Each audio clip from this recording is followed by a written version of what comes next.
So some field observations based on, my experience in the field and working with districts. The first thing I notice is data infrastructure. If you're in a larger district, urban district, a lot of times these departments work in silos. So we don't really have access to certain data. A lot of these are housed in specific programs and systems for that department per se.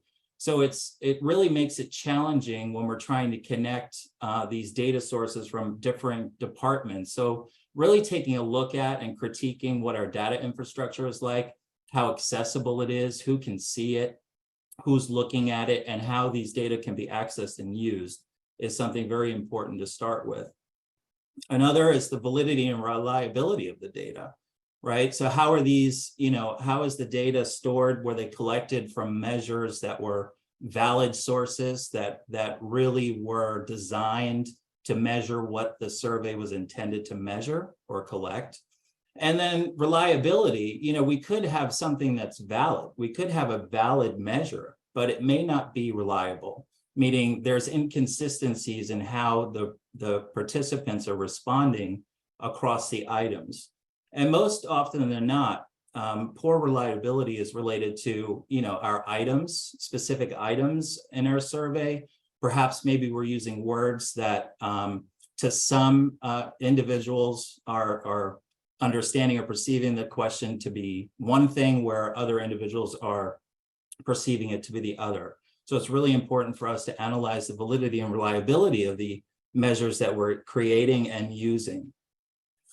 Another thing that I've noticed or come to realize is that a lot of SEAs and LEAs, they rely on less rigorous statistical test models and techniques.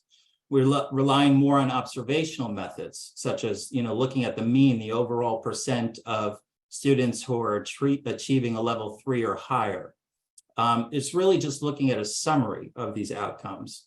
Another thing would be correlation analyses. For example, good attendance is correlated to positive student performance. And a lot of times I also noticed that their methods for analyzing some of these comprehensive needs assessments rely on the overall positive response rate.